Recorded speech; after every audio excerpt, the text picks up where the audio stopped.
Bienvenue sur Jazz Contrebasse, la chaîne de conseils et cours en ligne pour apprendre la contrebasse jazz. Si vous n'êtes pas encore abonné, cliquez sur le lien en bas à droite de l'écran et activez les notifications pour être tenu informé à chaque parution d'une nouvelle vidéo.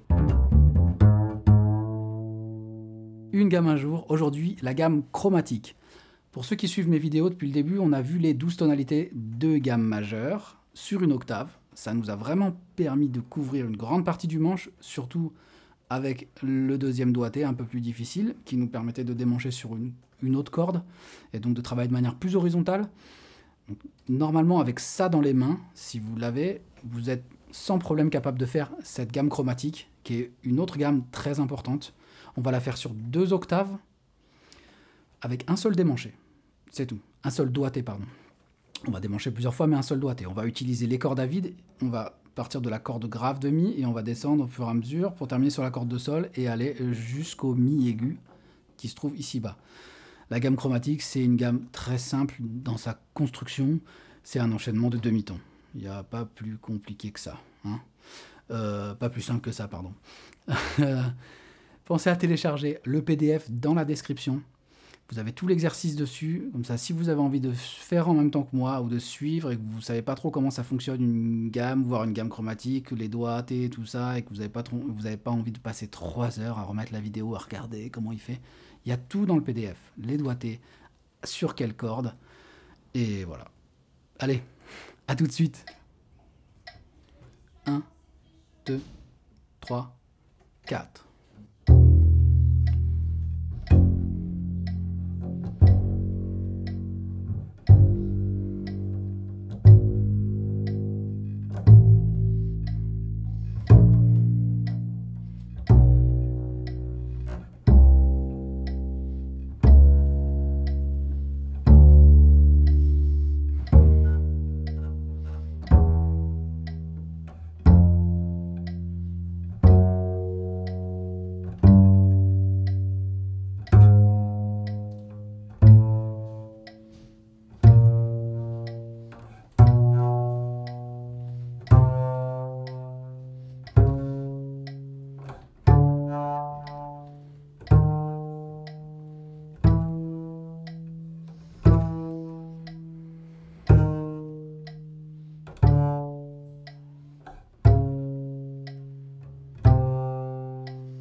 Ok, on est bon avec la gamme chromatique.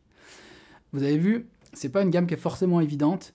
Donc, un petit conseil que je peux vous donner, quand vous travaillez, les gammes précédentes, elles étaient sur une octave, ça va. Normalement, on arrive à peu près à s'en sortir juste sur une octave. Celle-là, elle est sur 2 octaves. Donc, n'hésitez pas, si c'est trop compliqué de faire les 2 octaves de suite, sachant qu'on est les blanches à 60 à la noire, c'est quand même assez lent, qu'on peut faire des erreurs, surtout des erreurs de justesse, et être vraiment complètement faux. Et c'est quand même hyper important d'être juste le plus possible, donc de ne pas continuer à travailler de manière fausse quand on est faux, de se corriger. Donc n'hésitez pas, mon petit conseil, ce serait de faire juste sur une octave dans un premier temps, si vous n'y arrivez pas.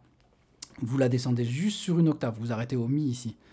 Et si déjà ça, vous arrivez bien à le faire en aller-retour avec 60 à la noire, et pardon, en montant et en descendant, pas en aller-retour, on n'est pas des guitaristes, en montant et en descendant à 60 à la noire, en faisant les blancs et les noirs, déjà si vous faites ça, c'est super. Et après, vous pouvez envisager de faire la deuxième octave séparément, pour ensuite ne plus faire que les 2 octaves en montant et en descendant.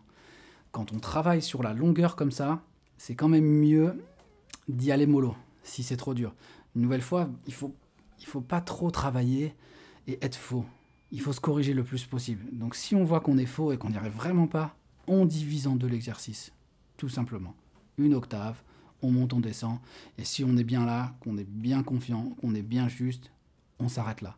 La fois d'après, on fait la deuxième octave, et après, dès qu'on peut, on fait les 2. Voilà, allez, je vous laisse avec ça.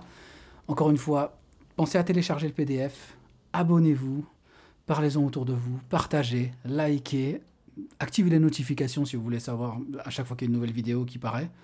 Et puis, amusez-vous bien avec votre basse, prenez bien du plaisir, travaillez bien, une bonne main gauche bien solide, un bon gros son.